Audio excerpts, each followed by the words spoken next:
Hello, it's Noah and Quinn with the Solution Consultants Network. And what are we going to be talking about today? Today we're going to be doing our second how-to video of this series. It's going to be over how to design a Guardlink system in Integrated Architecture Builder, or IAB.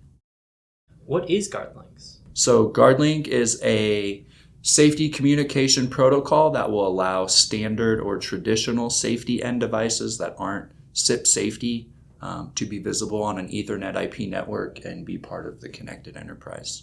All right, so first thing we're going to do here is open Integrated Architecture Builder.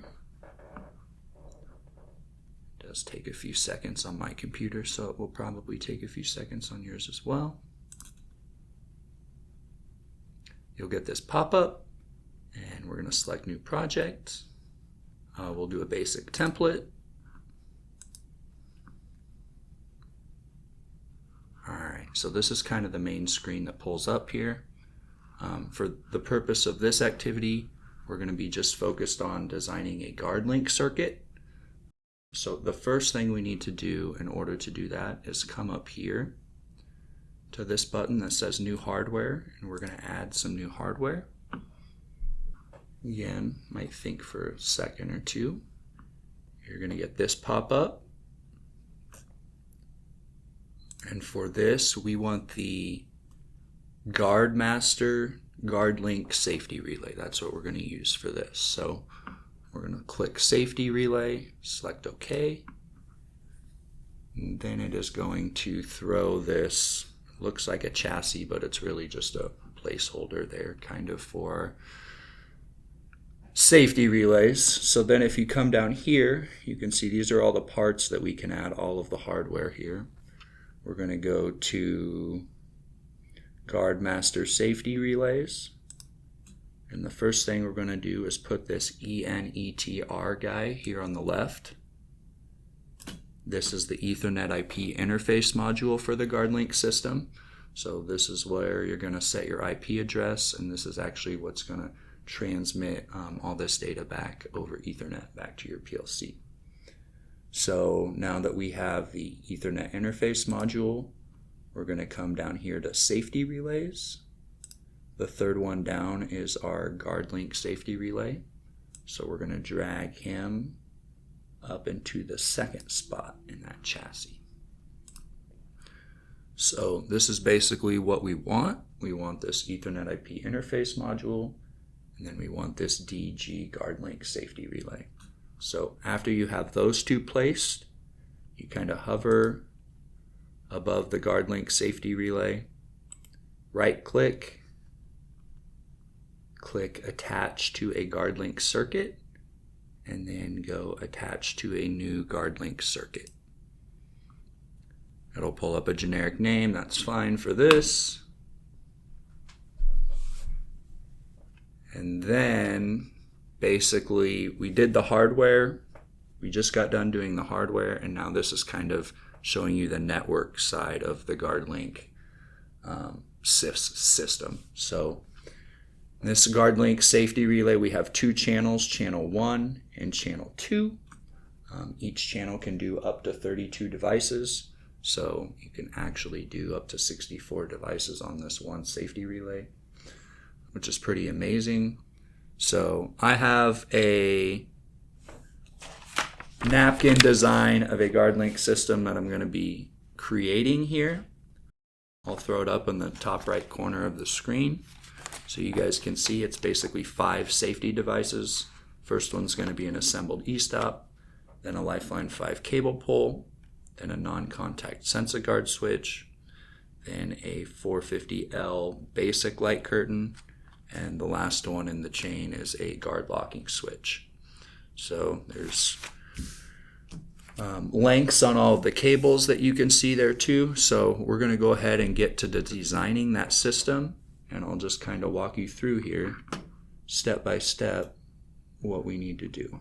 So I can go ahead and minimize these safety relays and stuff because I'm done with that.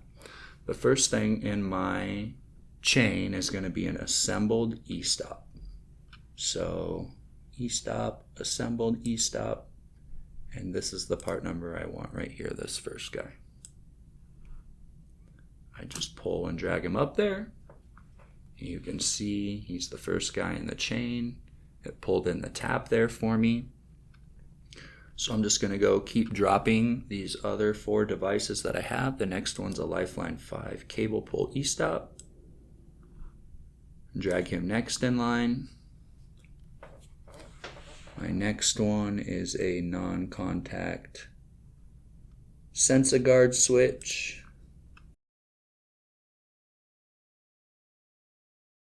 which is this guy right here.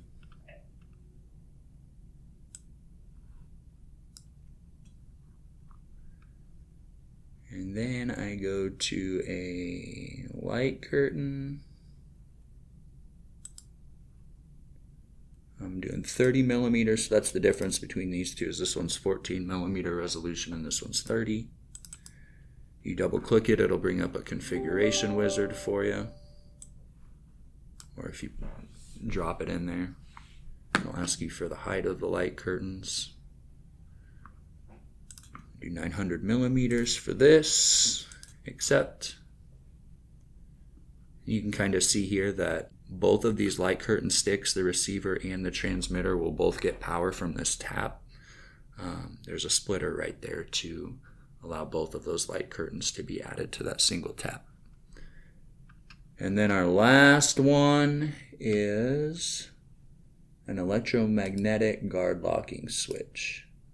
So I throw that on there. You can see the last tap in the chain. They will include a terminator, which is necessary for the last tap in the chain. So this is our system that we've designed. When you drop them in, all of the trunk cables come standard at a 5 millimeter length. That's just what IAB pulls in. And all of the drops come in at a 1 meter length, which is what IAB pulls in. So when we look at our drawing here, you can see my trunk cable from the Guardlink safety relay to my assembled e-stop is 10 meters. And we have 5 right here, so I want to change that.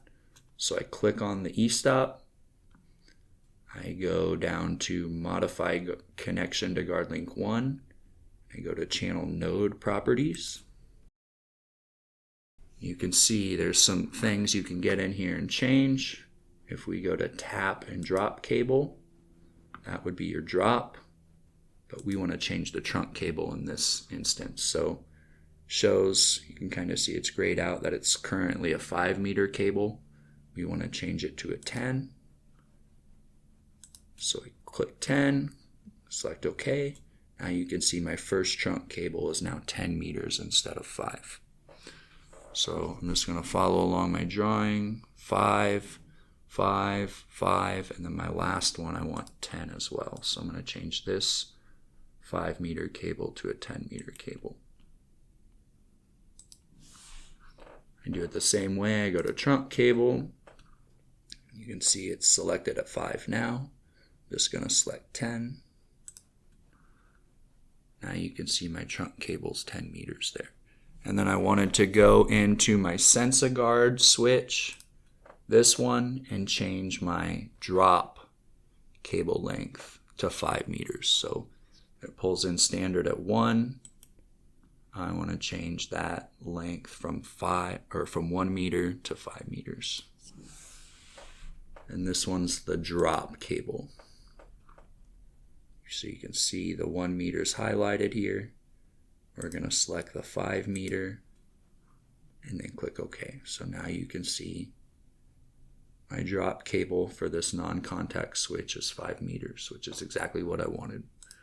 So that's my system. It's designed exactly how I want. One other thing you can check here is if you click this voltage at tap, you can see what the voltage is at each tap. Eventually, as more devices get added, and especially if you have really long trunk cable lengths in between these taps, the voltage drops can be really significant. So the voltage at each tap has to be above 20.4 volts in order for it to operate. If it drops below 24.4 volts, you can add a passive power tap into the chain to increase the power back up to closer to 24 volts so you can add more devices, but that's basically how you would check that. Is you'd run this voltage at tap wizard, and then it'll give you an error if your chain ever drops below 20.4 volts and will tell you that you need to add more power into the chain. So this is my entire system that I wanted to design. So now I've done that, I can come up here and go to action.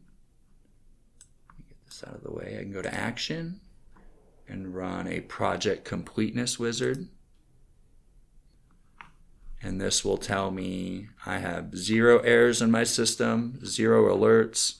It's given me a warning and some other information, but as long as I have 0 errors, that's all I'm looking for, so I can close that. And the main benefit of designing a Guardlink system in IAB is what we're about to do right here, and that's to come up here and click this Project Bill of Material button. And now this will tell you every single part number you need in order to create that system. So I'm going to continue with the generation of the bill of material. And this does take a few minutes, so bear with us here. All right. And here's your bill of material. So here's all of your Guardlink taps and end devices and cables. Here's your Ethernet IP module. Here's your Guardlink safety relay. Then it just goes into more detail about your system. You can export this to a spreadsheet so it's easier, but it's always great to double check all of your cable part numbers, your tap part numbers before ordering them, because it can get pretty confusing fast if you get a sizable Guardlink system. But this is the advantage of using IAB, is you can get this bill of material generated. You can check and see if you have any errors. But yes, always use IAB. It's a free tool when you can, especially when designing Guardlink.